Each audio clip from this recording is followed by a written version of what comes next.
안녕하세요. 12월 10일 주일 저녁 예배 시간입니다. 이 시간에는 사도행전 28장 15절부터 31절까지 말씀을 통해서 함께 은혜를 나누도록 하겠습니다. 제가 본문 말씀을 봉독합니다.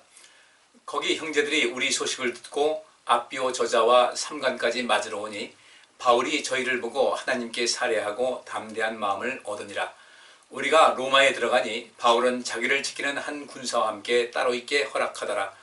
사흘 후에 바울이 유대인 중 높은 사람들을 청하여 모인 후에 이르되 여러분 형제들아, 내가 이스라엘 백성이나 우리 조상의 규모를 배척한 일이 없는데 예루살렘에서 로마인의 손에 죄수로 내어준 바 되었으니 로마인은 나를 신문하여 죽일 죄목이 없으므로 놓으려 하였으나 유대인들이 반대하기로 내가 마지못하여 가이사에게 호소하며 내 민족을 송사하려는 것이 아니로라. 이러함으로 너희를 보고 함께 이야기하려고 청하였노니 이스라엘의 소망을 인하여 내가 이 쇠사슬에 매인 바 되었노라. 저희가 가로되 우리가 유대에서 네게 대한 편지도 받은 일이 없고 또 형제 중 누가 와서 네게 대하여 좋지 못한 것을 고하든지 이야기한 일도 없느니라. 이에 우리가 너희의 사상이 어떠한가 듣고자 하노니 이 바에 대하여는 어디서든지 반대를 받는 줄 우리가 알미라 하더라. 저희가 일자를 정하고 그의 우고하는 집에 많이 오니 바울이 아침부터 저녁까지 강론하여 하나님 나라를 증거하고 모세의 율법과 선지자의 말을 가지고 예수의 일로 권하더라.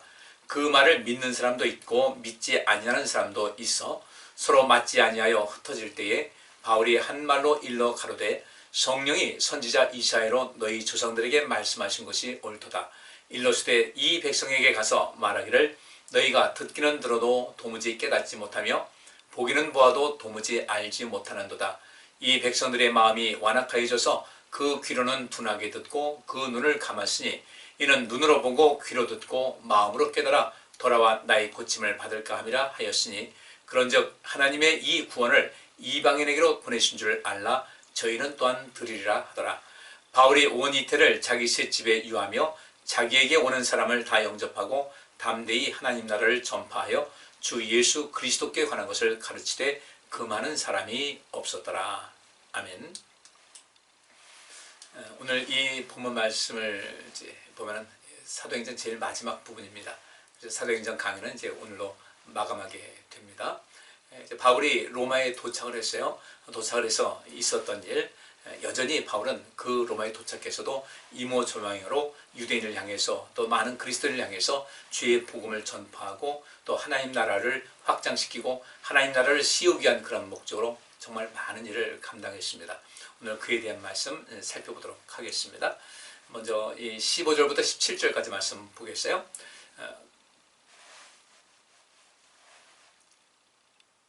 거기 형제들이 우리 소식을 듣고 아비오 저자와 삼관까지 맞으러 오니 바울이 저희를 보고 하나님께 살해하고 담대한 마음을 얻으니라. 바울이 로마에 도착하고 나니까 이미 로마에 있던 그리스도인들이 굉장히 반긴 거예요. 아마 그 바울도 로마에 있는 그리스도인들을 많이 보고 싶어 했듯이 로마에 있는 그리스도인들도 바울을 굉장히 보고 싶어 했던 것은 뭐 당연한 것이죠. 그래서 이 아비오 저자라는 것은 광장인데 그 광장 그 다음에 삼관, 이렇게 삼관은 석삼자 씁니다. 직관자 써서 여기서 어떤 뜻이냐면 트리온 타베르논이라는 단어가 쓰여졌어요. 이 헬라어로 세 여인숙이라는 그런 뜻입니다. 이 저자 광장이 있었고 아마 세계의 그 당시 여인숙이라고 하기죠. 지금은 호텔이라고 하지만 세계의 여인숙 같은 그런 곳이 몰려있는 그곳에서 그 바울을 맞으러 왔는데 바울이 저희를 보고 하나님께 감사하면서 또 담대한 마음을 얻었다. 여기에도 하나님의 백성이 있구나.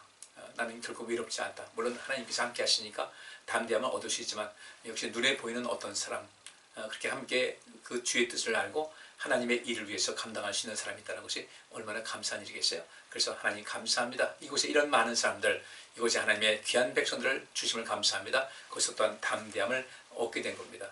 그런데 이 로마에 들어갔을 때 이미 바울이 어떤 사람이라는 것을 알았죠. 그가 그 예루살렘에서 재판을 받았어도 역시 마찬가지 별 큰 죄를 발견하지 못했고 가이사랴에서도 역시 마찬가지 그가 그 죄목을 밝히지 못해서 자유인이 될 수 있는 이런 상황이지만은 바울이 이제 그 점점 워낙 그 유대인들이 강하게 밀어붙이고 여러 가지 시비가 일어나니까 나는 더 이상 이 이스라엘 백성들 그들 사이에서 있는 이 상황에서는 재판을 받을 수 없겠다. 그리고 정식으로 로마에 가서 재판을 받겠다고 이제 요청을 해서 오게 된 것이죠. 그렇기 때문에 바울이 아주 어떤 흉악범이나 이런 것도 아니고 모든 상황 속에서 바울이 요청했기 때문에 온 것이기 때문에 이 상황 속에서 그를 어떤 감금하거나 이런 일은 있을 수가 없었죠. 그래서 바울은 자기를 지키는 한 군사와 함께 따로 있게 이제 허락을 받게 된 거예요. 그러니까 뭐 죄인이라고 취급도 안 하는 그런 상태겠죠. 그리고 이제 사흘 지난 다음에 바울이 유대인 중 높은 사람들을 청합니다. 그 지역의 유대인들로서 또 이렇게 어떤 그 유지라고 이렇게 할 수가 있겠죠. 워낙 유대인들이 그 예루살렘 또 이스라엘 그 땅뿐 아니라 온갖 곳에 다 퍼져 있었기 때문에 이 로마에서도 유대인들은 그 유대교를 믿는 유대인들은 이 속에서 자기 나름대로의 영향력을 행사하고 있었던 것입니다. 그래서 유대인 중 높은 사람들을 청하여 이제 모였습니다. 그리고 바울이 이렇게 얘기합니다. 여러분 형제들아, 내가 이스라엘 백성이나 우리 조상의 규모를 배척한 일이 없다. 이렇게 이야기를 합니다. 여기서 규모라는 것은 에도스라는 단어인데, 그래서 이 이스라엘 백성이나 그 조상들의 그 관습 또는 어떤 법, 그들의 모든 전통에 대해서 그것을 크게 무시하거나 한 적이 없다는 거죠.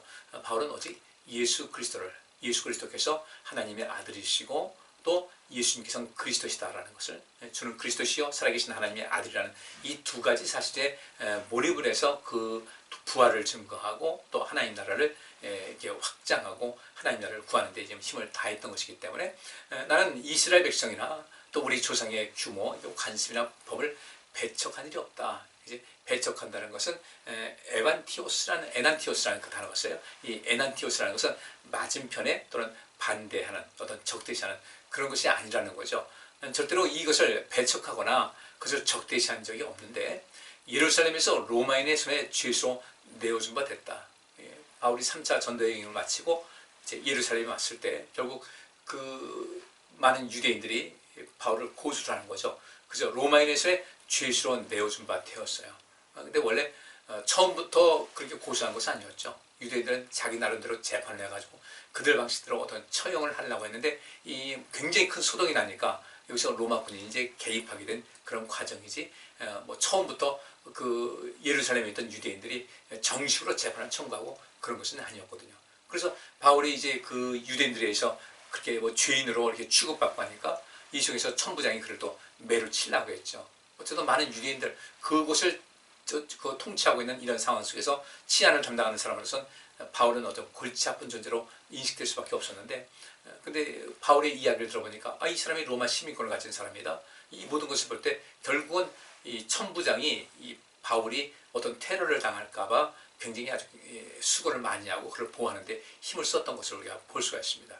그래서 바울이 죄인이 아닌 죄수로 내어준 바 되었는데 18절 말씀 보면요, 로마인은 그러니까 그 가이사랴에 있는 총독과 또 왕과 이런 모든 사람들이 신문을 했지만 아무런 죽일 제목이 없었던 거예요. 그래서 놓아주려고 했는데 결국 바울이 이제 유대인들이 계속해서 압박을 해오지 않습니까? 그래서 19절 보니까 유대인들이 반대하기로 내가 마지못하여 가이사에게 호소했다. 어떤 죄목을 발견할 수 없으니까 놓으려고 했지만은 유대인들이 하도 그것을 반대하고 그렇게 하니까 바울은 이 상황에서는 여기서 이러고 있다 보면 그 유대인들의 압박에 의해서 어떤 문제가 생기겠다. 그래서 마지못해서 가이사에게 호소했다. 이 호소했다는 것이 에피칼레오마이라는 이 단어가 호소하다, 상소하다, 청원하다 그런 뜻입니다. 좀 더 상부기관에서 내가 재판을 받겠다 이렇게 한 것이지 내 민족을 송사하려는 것이 아니다.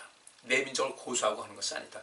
단지 내가 이런 모든 속에서 공정함을 이루기 위해서 내가 나 자신을 보호하기 위한 그런 순수한 목적이지 나 하나 뭐 살자고 그 유대인들을 또 고소하고 그들을 망신주고 하는 것은 전혀 없다는 것이죠. 왜냐하면 이 바울도 그 같은 유대인으로서 아직은 여전히 유대교에 속해 있는 사람이라 할지라도 그들이 속히 그리스도에게로 돌아오기를 그런 바라는 간절한 마음이 있었거든요. 그러니까 동족을 사랑하는 마음이 있었어요.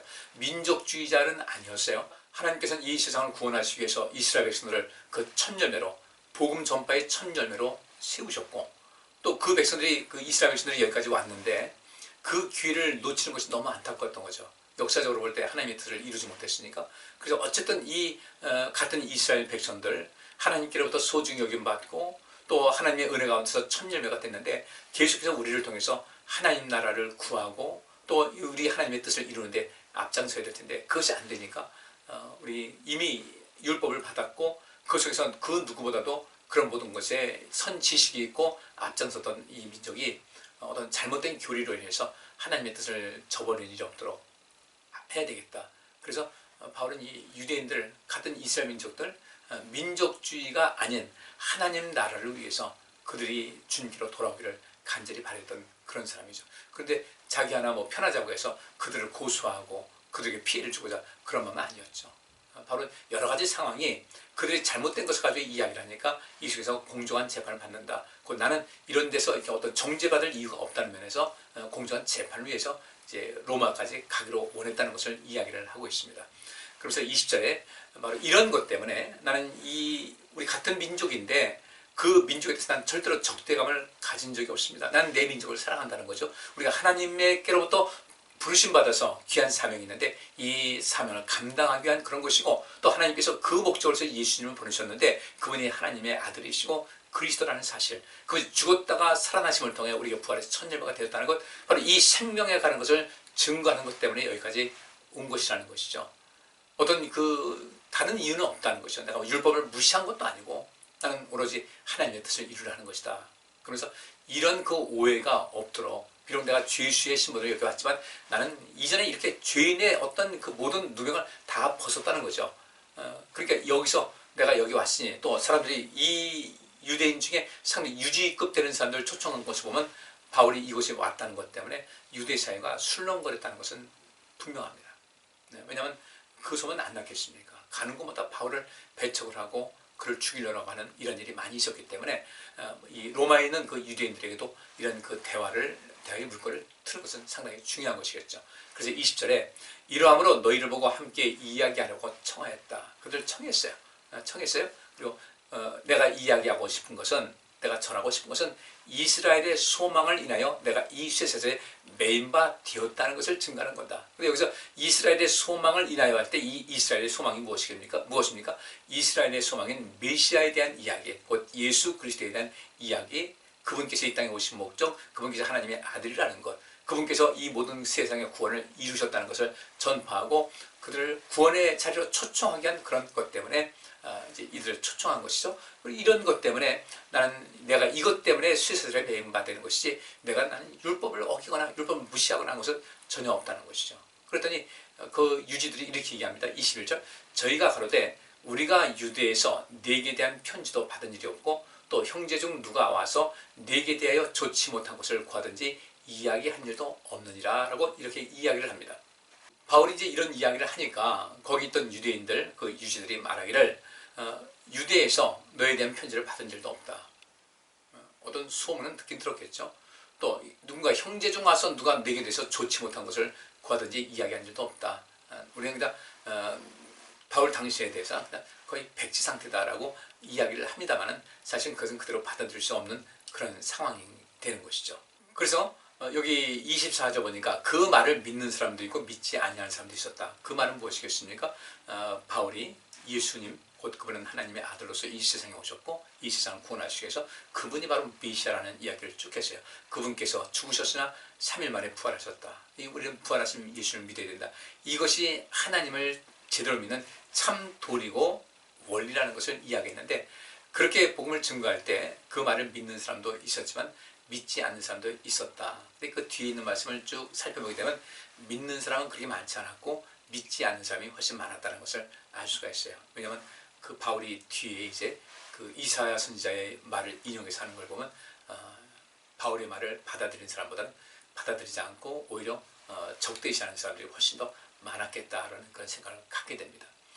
이 서로 이제 어떤 사람은 믿기도 하고 또 믿지 않는 사람들이 있었는데 이 두 또 그룹 사이에 어떤 충돌이 있었겠죠. 서로 뭐 토론도 하면서 의견 충돌이 있었을 텐데 25절 말씀 보니까 서로 맞지 아니하여 흩어질 때에 바울이 한 말로 일러 가로되, 거기서 서로 맞지 않고 이제 흩어지는데 바울이 그 모습 보고 좀 더 많은 사람들이 복음을 받아들였으면 이런 말 안 했을 텐데 그렇지 않다 보니까 바울이 한 말을 합니다. 한 말로 일러 가로되, 이사야 선지자의 말을 인용해서 이야기를 합니다.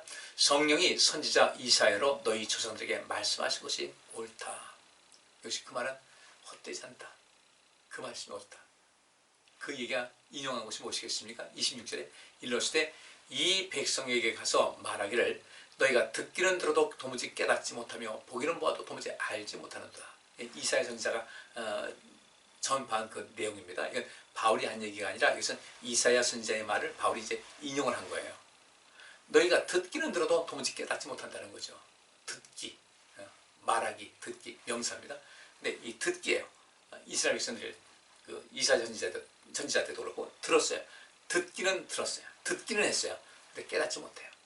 들었으면 깨달아야 될 텐데, 그래서 이 듣기라는 것은 그 아코에라는 단어입니다. 명사죠. 이게 듣다라는 것은 아쿠오라는 단어가 쓰여지는데, 아코에 이건 이 듣기 명사인데, 이것은 들음, 소식, 가르침, 청취, 듣는데요. 그들은요, 어떤 것을 들었어요. 어떤 소식을 접했어요. 가르침 받았어요. 청취했어요. 또 듣는 내용도 있었어요. 그런데 듣기는 들었어요. 듣기를 했어요. 듣기는 들었다. 듣기 명사, 들었다 동사. 듣기는 들었다. 그런데 문제는 도무지 깨닫지 못하였어요. 이해하지도 못하고 깨닫지도 못했어요. 왜 그럴까? 그들에게는 어떤 선입견이 꽉 차 있었어요. 그 순수한 복음의 말씀을, 진리를 받아들이는 그런 모든 귀는 있었는데 마음의 그릇이 준비가 안 됐다는 거죠. 듣기는 들어도 도무지 깨닫지 못하고 들을수록 더 화가 나는 거예요. 들을수록 더 바울을 대적하는 거죠. 들어도 도무지 깨닫지 못하며 보기는 보아도 도무지 알지 못한다. 보는 것도 이게 마찬가지죠. 명사예요. 근데 봤으면 알아야 될 텐데, 이게 안다는 것은 에이도입니다. 에이도, 지각하다, 알다, 경험하다, 느끼다, 인지하다, 알아채다, 발견하다. 이게 뭐 백문이 불여일견이라고 100번 듣는 것보다 한 번 보는 것이 낫다. 들어도 깨닫지 못하고, 그 다음에 보여주셨어요. 근데 보여주셔서 그걸 지각하게 하시고, 인지하게 하시고, 알게 하시고, 경험하게 하시고, 알아채게 하시고, 발견하게 하셨는데 도무지 그렇게 되지가 않더라는 거죠.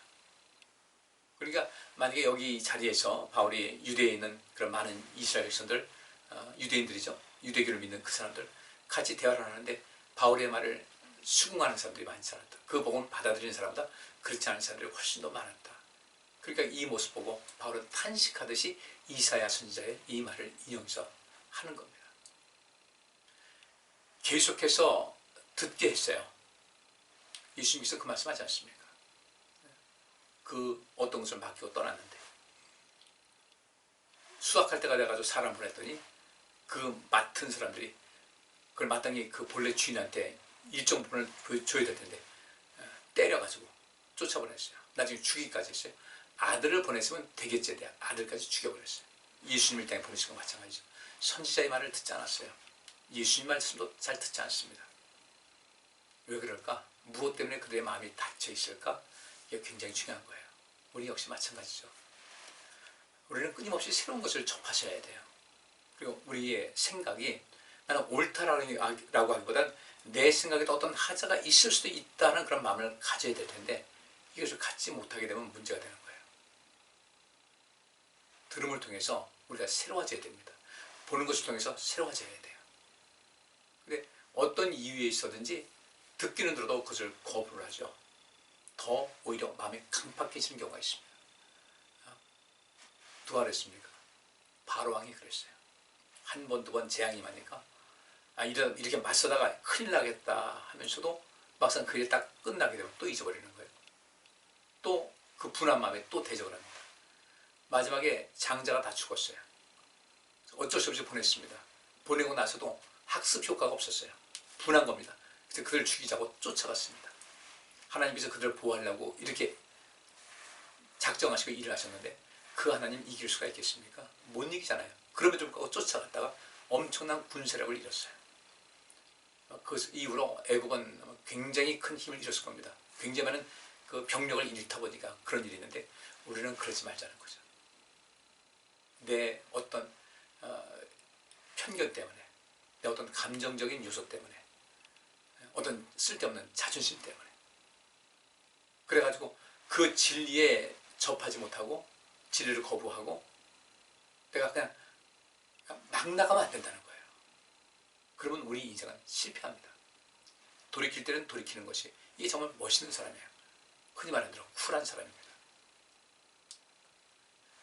그 다음에 이 27절 말씀 보면요, 계속해서 바울이 그 이사야 선지자의 말을 인용하면서 이 말을 진행을 하고 있는 겁니다. 이 백성들의 마음이 완악하여져서 그 귀로는 둔하게 듣고 눈을 감았으니 이는 눈으로 보고 귀로 듣고 마음으로 깨달아 돌아와 나의 고침을 받을까 함이라 하였으니.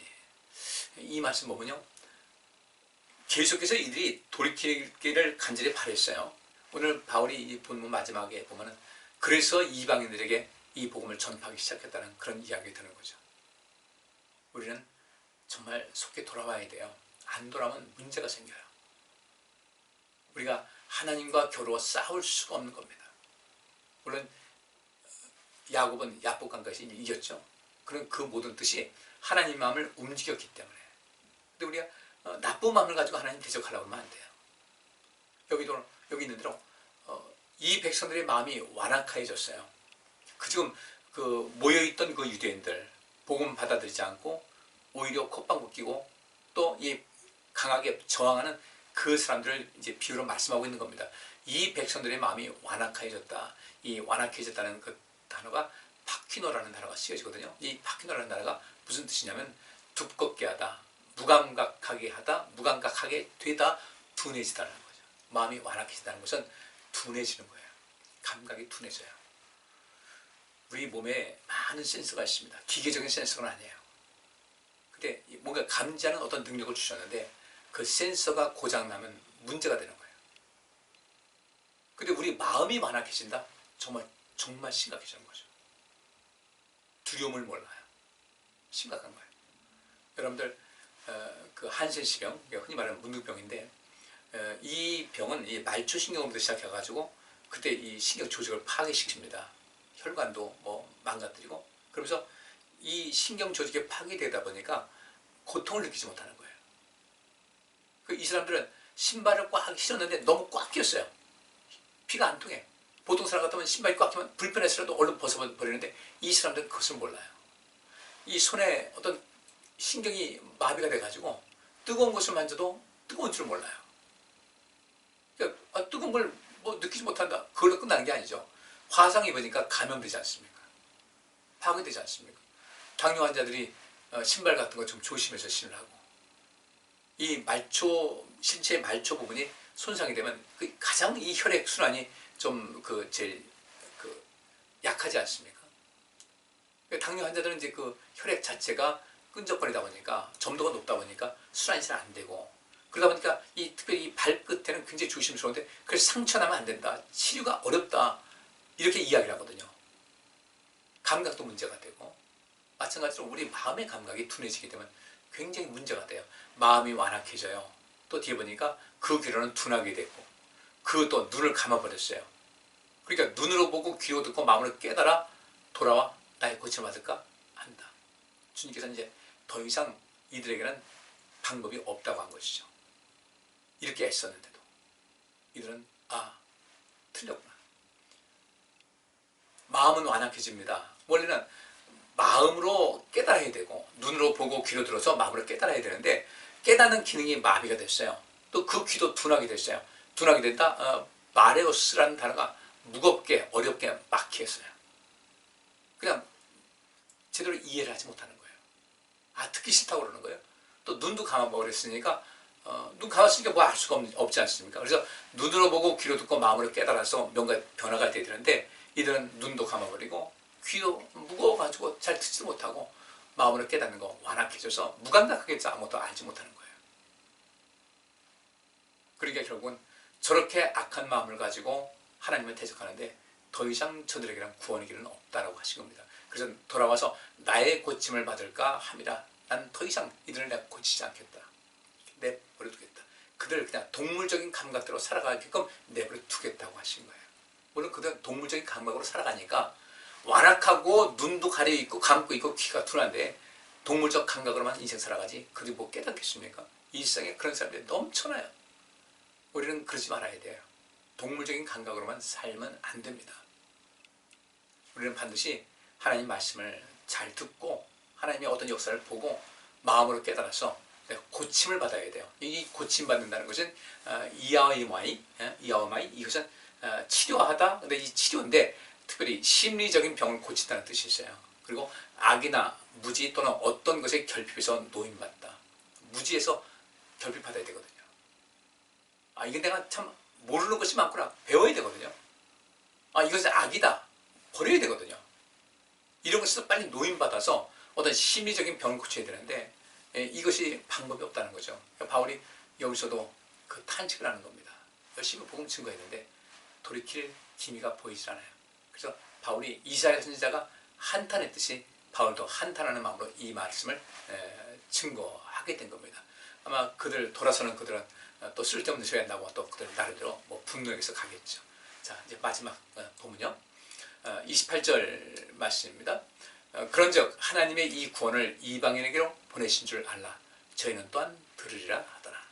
그렇기 때문에 왜곡된 것을 가지고 제일 먼저 천절매로서 하나님께로부터 택함받은 이 백성들이 오히려 마음은 완악해지고 눈은 감아버렸고 귀는 막혀버렸으니 주님께서는 더 이상 이들에게 희망을 두지 않는다. 동물적인 강박으로 살아가는 이 사람들, 그렇게 외쳤지만 돌이키지 않게 되니까 방법이 없다는 것이죠. 우리는 하나님께로부터 포기된 사람이 돼서는 안 돼요. 기다리시는데 그 기다리시는 것도 더 이상 그 선을 넘지 말자는 거죠. 그 선을 넘으면 방법이 없어요. 그래서 바울은 내가 그래서 이제까지 복음을 증거하면서 내게 고통을 주고 이 복음을 가로막는 그 사람들은 하나님께로부터 처음 택한 천절민 이스라엘 백성들 유대인이었다 이거예요. 그래서 나는 더 이상 이들을 위해서 수고는 하지만은 이 복음의 열매적인 효과적인 그런 것을 위해서는 이제 이방인으로 가는 것이다. 그래서 이방인에게 복음 증거하다가 가는 곳마다 유대인들의 저항이 있었던 것이죠. 그 이야기를 하는 겁니다. 마지막 끄트머리 30절 보니까 바울이 온 이태를 2년 동안을 자기 셋집에 유하며 자기에게 오는 사람을 다 영접하고 담대히 하나님 나라를 전파하며 주 예수 그리스도께 관한 것을 가르치되 그 많은 사람이 없었더라. 놀라운 사실이죠. 2년 동안 이제 감옥이 아니라 그 셋집에 유하면서 오는 사람들 다 영접하고 하나님 나라를 전파하고 예수 그리스도께 관한 것을 가르쳤는데 그 많은 사람이 없을 정도로 여기서도 굉장히 큰 열매가 있었던 것입니다. 우리 인생 어떻게 살아야 될까? 주 안에서 인생 살고요. 주의 성령이 내게 임하셨으니 이는 가난한 자들에게 복음을 전하게 하시려고. 바울이 여기서 오는 사람들에게 하나님 나라를 전파하고 예수 그리스도에게 관한 것을 가르친 것이, 이것이 바로 이 가난한 자들, 그 심령이 가난한 사람들에게 복음을 증거한 것, 이것이 그 사명을 감당한 것이거든요. 우리 모두도 우리 자신 먼저 잘 챙기고 우리 눈 감지 마시고요, 귀 닫지 마시고요, 마음을 두껍게 하고 무감각하게 만들지 마시고 좀 더 그 주의 음성을 들을 만큼, 세미한 음성을 들을 수 있을 만큼 이 감각이 살아있어야 돼요. 영적인 감각, 심리 정서적인 감각, 또 육적인 감각, 이 모든 것을 좀 잘 살리셔서 우리 모두가 항상 하나님의 선하신 뜻 안에서 살며 늘상 우리 주님께서 우리에게 끊임없이 말씀을 가르치시는데 나는 내가 참 좋다.